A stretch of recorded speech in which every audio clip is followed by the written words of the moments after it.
we are very grateful. And yesterday I sent your video, which you recorded in advance of the conference, to avoid any disturbance today, to one of the ministers of higher education in Africa, no need to mention the name. And I said to the minister, this is a very good example of how academia in Africa are doing their very, very best. And I'm very glad now Petro, the United Nations, is listening to see the first challenges people or countries like in Africa are facing, not to enjoy, in terms of enjoying the benefits and the beauty of the online learning. So Professor Joseph, thank you very much. He recorded a short video yesterday and sent it to us 2 days ago. He said, I am recording this in case the electricity in Uganda will not allow me on the time of broadcast tomorrow on Wednesday, or the internet. This is actually happening across the entire African continent. Issues like electricity, Sudan is a good example, Libya is a good example, and so on. The list will go on. They could easily be deprived from teaching and learning online simply because there is no electricity. This will also issue about bandwidth, internet, and we have always argued without internet, we will not have any of this happening. Professor Joseph Ntayi is the Dean of the Faculty of Economics and Energy. He got a tremendous background. He's a well-respected scholar, worldwide. He published quite a lot, and in our own journals, his contribution and his school on his university, Makerere University, which is a well-known university in Africa. His business school in particular is well-known business school in Africa. We are very honored and pleased to have him. He is a distinguished academic. And Professor, I will give you the floor and thank you very much for your time, for your effort. And I hope, and I'm really pleased you're going to present it live, which will demonstrate the beauty of the online. So Professor, the floor is yours. Thank you very much, Professor Allam Ahmed, for those nice introductions and for giving me the opportunity to make this presentation. I must say that the conference is timely, and the theme which we are discussing about online learning, the new normal post-COVID-19. Professor, I must say that the world over time has faced many pandemics and many situations that has actually made life very difficult. And in this case, we know very well that, for instance, around 165 AD, I think that's the time when we had the Antonine plague, and that was the smallpox.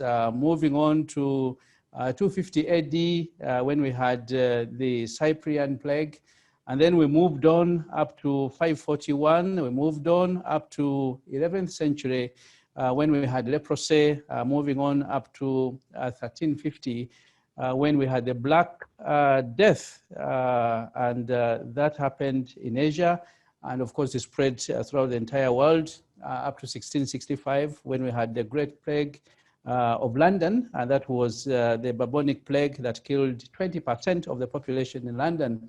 And since then, of course, we've had many other plagues around 1817, moving downwards up to 1980, 1981, actually 1957 when we had the Asian flu, but in 1918 again we had the Spanish flu, and then 1889 we had the Russian flu.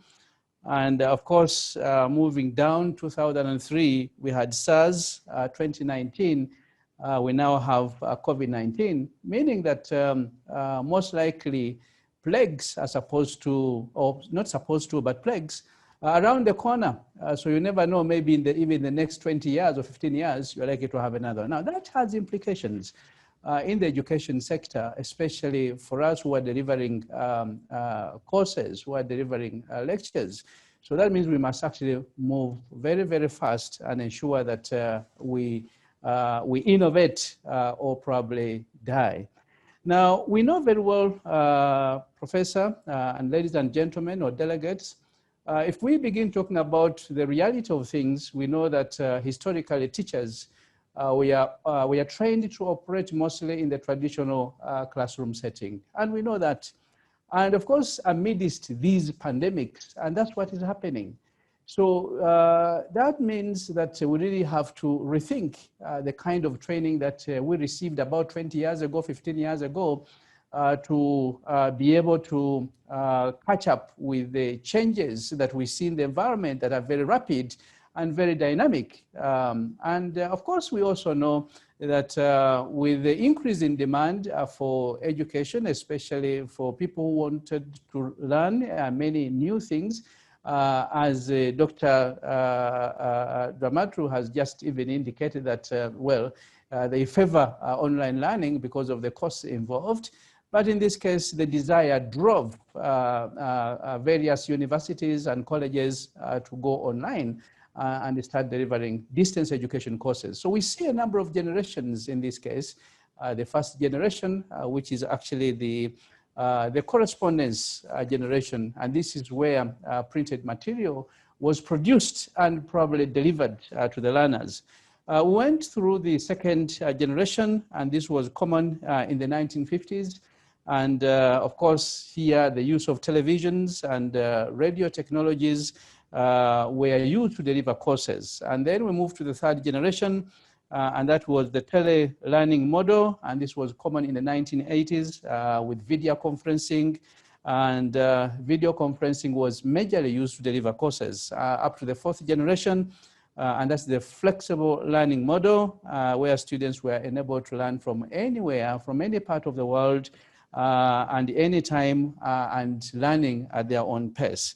And of course, here social interaction again was somehow enabled, and collaborated learning was also introduced, and of course with the computer-supported collaborative learning systems and software, and of course situated learning also coming on board. Now, the fifth generation had to utilize all those other things that I've talked about, the ideas developed in the first generation, second, third, and fourth, so as to leverage the use of the web and of course the internet. And since then, I remember in your opening remarks, you said that the issue is not about developing new technologies now, but looking around to see what is available and utilizing what is available more efficiently and more effectively. Professor, the reality of things on the ground, if we start talking about Uganda, amidst these generations that I've just talked about, and amidst the plagues that have hit the entire world, education institutions, especially in my country, have largely used the face-to-face approach, and more specifically the talk and talk approach. But even if you said that, whiteboards do exist, I mean, still you need a lecturer and probably a facilitator in class to deliver content to the learners. And as you can see, prior to what happened in Uganda on March the 20th, the closure of educational institutions, about 98% of our education institutions were offering education using the traditional classroom setting.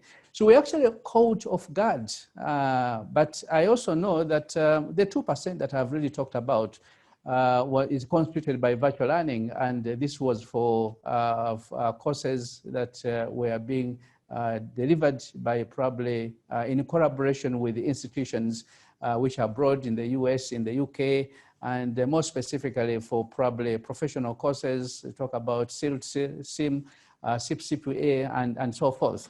And so even when we try to develop the distance learning mode of education and delivery, face-to-face is still part of that distance learning, and even the printing, first of all, development of material and delivery of the material, and video recordings, and so forth. So we see that around 20th March, when lockdown was introduced, schools were closed, and this locked out about 15 million learners with no certainty when the education institutions will reopen, because we are told that the vaccine is not yet available and nobody actually knows what is happening. But recently, around 15th of October, government actually decided to allow higher institutions of learning and also secondary schools and primary schools to reopen for honorary candidate students. And the candidate students constitute about 1.2%, meaning that out of the 15 million learners who are locked out, we still have 13.8 learners locked out, and they are in their homes. And probably they are even wondering what's likely to happen. And so many things have actually happened to those learners because we know the kind of environment where we operate is very complex. And the learners who are locked out in their homes and in the other places have not been really allowed to transit from that situation they were in prior to the closure up to probably where they should receive virtual learning or online learning, although we are struggling in that direction. So this really means a lot in terms of education transitions, because first of all, we see different generations, and we also see that when we really had that traditional approach of delivery in class, which is face-to-face, we now have to move to online training, and that's really transition, which needs some kind of guidance and of course, assistance in one way or the other. So we see that education institutions are now faced with so many things that are happening very, very rapidly in terms of speed. So the rate at which new opportunities emerge from the environment, although you said that you do not see the advantage of this pandemic, but the software developers and the people who have now come up with the sanitizers and so forth, for them, they look at it as entrepreneurship. So they're actually in business. But all the same, amidst all these educational institutions are a little bit strained. And this strain is within the institutions, and the environment is also pressing so hard amidst declining resources and greater expectations from the stakeholders outside there. So the implication here is that these educational institutions, whether universities or colleges and so forth, must be agile. They must move very, very fast to try and cope up with the changes in the rapid environment. And of course, meaning that curriculum has to be adapted to the environment, which is actually online learning. And of course, we must create enabling conditions that will motivate and stimulate some bit of passion and learning, and also cooperation among the institutions that are delivering service or training to the various clients. And all of these aspects that I'm talking about, ladies and gentlemen, are presented in that conceptual model, as you can see it, with a number of aspects that we have picked from complexity theory. So we are using complexity theory to try and explain the position at which the higher institutions and probably other training institutions are at, and attempt to probably come up with some kind of guidance as to whether government should try to do something to help these organizations adapt in the rapidly changing environment. So as I've already said, as you can see from our model, we want to achieve lifelong learning, and that's what we have this other side. But that again, it requires innovations in the curriculum. I've already talked about that. The process of delivering the courses, the technology that we are currently using, of course, after looking at what's available.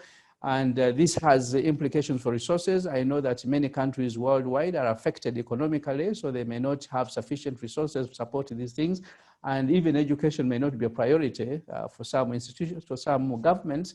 But I think you can see those resources and the collaboration that is required, and meaning that these organizations must learn from what is happening in the environment, and then also encourage a number of things to happen within the institutions, innovations, communication, and so forth, and then adapt within the system. But we also see that these aspects that we are talking about are really affected by the dynamism of the environment, which I've already talked about, and the COVID-19 pandemic-induced shocks. We see this happening.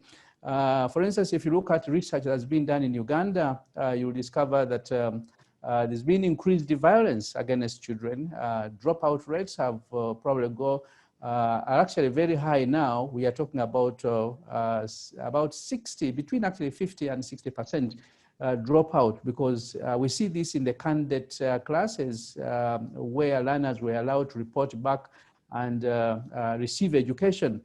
So most institutions have received around 40% figures, up to 50%. That means they're doing very well, but others are locked out, meaning that they will not sit their final year examinations, and that's really unfortunate. So all these things, including now child pregnancies, is really an aspect that we see. Increased child labor, and this is very common in Africa now. All these have certainly impacted on these young people who are out, and they have probably little hope. They are faced with uncertainty, and right now we are coming up with probably virtual learning. And you see, you are introducing virtual learning to a population that is already traumatized, meaning that we really have to support these fellows. I will not go through the methodology in the interest of time, but what we've done, because this is really an ongoing study, which is really very big, and we started with the qualitative, as you can see. So we are actually using sequential exploratory research design, where we start with the qualitative, then design the instrument. We have already done this, by the way, and we have collected data, and we have done the analysis. And some of the ideas I'm sharing here are from the qualitative study, but we are now collecting the quantitative data. Now, some of the aspects that we see here with some kind of certainty, we see that over 80%, actually a very big figure here, of our school-age children and youth live in rural areas. So even when you have a school in the urban setting or sector, or even a university, the people who are going to join are coming from rural areas. And these areas are deprived of digital, educational, and supporting infrastructure. And of course, they live, the poverty levels are very high in those rural areas. So if you start talking about digital infrastructure, and you want these fellows to have laptops, you want them to access internet and so forth, it becomes a little bit hard. So keeping these children in that learning mode during and after COVID-19 pandemic crisis will not be very easy. And that's why I did say that child pregnancies are now very common. And some of the young men have actually started, well, they have joined business, and getting them out of that is not very easy. Now, the other issue that we have seen from our qualitative data is an element that is related to the sense of agency, right? The teachers, for instance, the lecturers and some of the professors, they really feel that if virtual learning is introduced 100%, then this kind of thing is disempowering. So they will not really have that control to monitor the learners, to be able to know what they are doing, and that kind of thing. But this means that we really have to do something to change the mindset of the trainers, and the government is trying to do something in this direction. The second thing, which is again related to the first aspect that I did mention, that 80% of our learners are in the rural areas, is the technological innovations and the digital divide. Now, that tells you that if those fellows are the other side, they are in their own world. So if you start introducing these things, this other side, the fellows may be left out, and they may not really cope up with the changes. But I must say that government of Uganda has tried to do something in this direction. They are now investing in sustainable infrastructure and, of course, ICT-related innovations in teaching practices. In the national colleges, this project is ongoing. And what they have done is to teach the trainers, those who are going to teach learners in secondary education, how to use things like Zoom, Google Classrooms, and so forth. And of course, meaning that something is being done by government. But all the same, you can see that amidst this, the primary school teachers and the lower level primary, that is nursery, and these other infant classes are not catered for. Even universities and probably other colleges are not catered for. And yet, when we talk about learning in a country like Uganda, you are not only talking about those students who have enrolled in public institutions. We have very many private universities, private secondary schools, and private primary schools, and so forth. So meaning that government must come up with some kind of a program that will cater for those ones who belong to the private sector as well. So I think you can see government has also come up with the content in terms of notes and so forth. And they have set up, they've actually bought radios and televisions to be given to communities so that they can actually attend classes on certain days. But I must say that in villages where you don't even have electricity, I don't even know how those learners will access these television courses or lectures. So it will be very, very hard. Now, of course, added to that is the issue of financing. I've already talked about it. Financing, we are talking about inadequate financing at all levels, by the way, private secondary schools and government funded institutions are also facing that challenge, as you can see. Now, let me move to the other aspect, which is that of virtual learning. I've already talked about these things earlier on, but I just want to emphasize a few aspects here. Online and digital learning in Uganda is still held back by a number of factors, as you can see. Low computer literacy levels, technological divide that learners must have all these things is also very high. And by the way, a survey that was conducted by the Uganda Communications Commission indicated that only 9.5 of the households in Uganda own laptop, right, or a computer. And even those who own computers and laptops do not have the time for their children, and yet these students can learn better when they are guided. Other things that are still missing, curriculum has not been reviewed to be supported by online learning. Teachers, parents, and students are not sufficiently skilled because we need to teach also the parents, because they are the ones with the children and they must know how to deliver. And as you can see, we've got also leadership challenges there. In institutions that already exist, they cannot really be assertive to deliver all those things. Now, I'm aware, Professor, that my time has run out, but those are the major issues that I really wanted to talk about.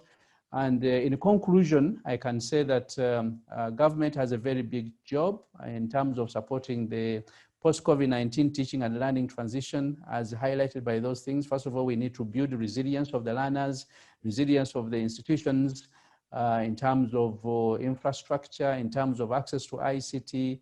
Financial incentives are required and needed. And of course, we need also to consider providing a COVID-19 relief fund to education institutions and SMEs.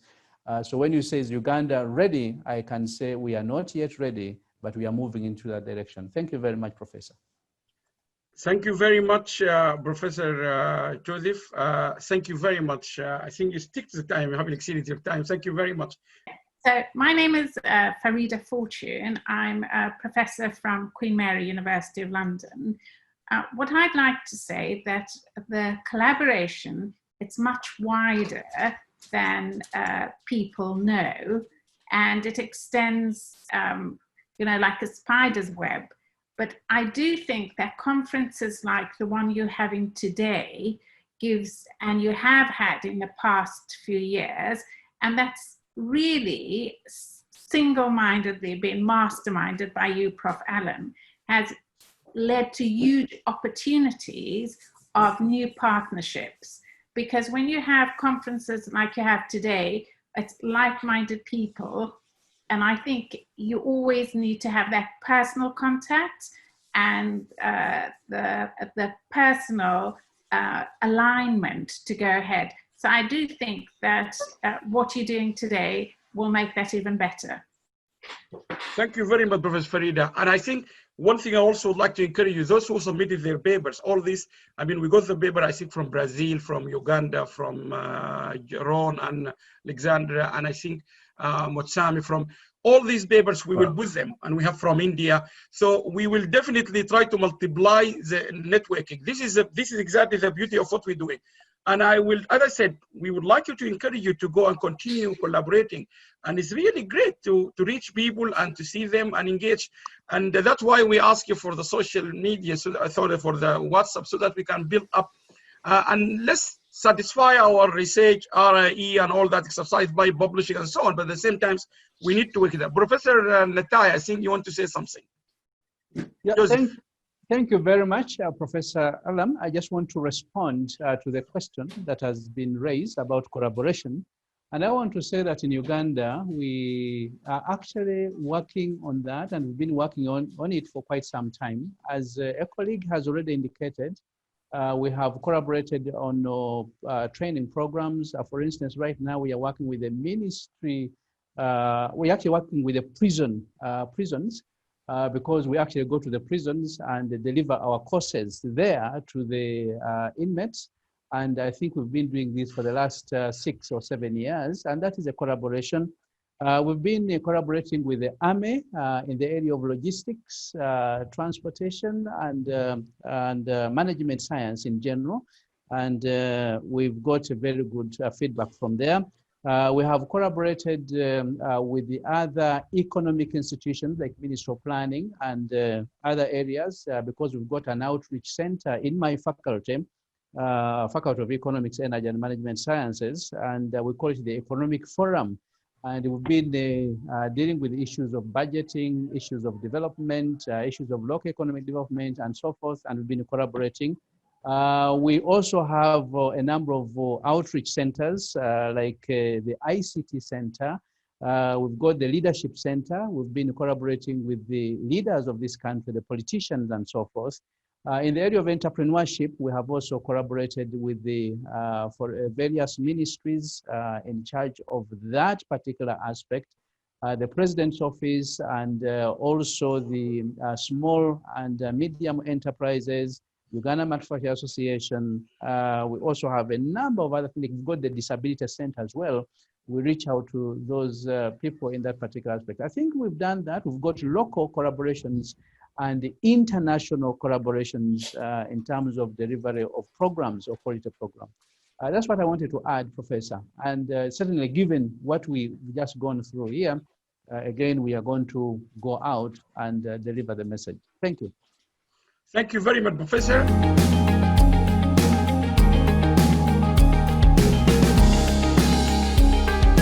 So please remember, if we all help and do a little bit, it will make a big difference.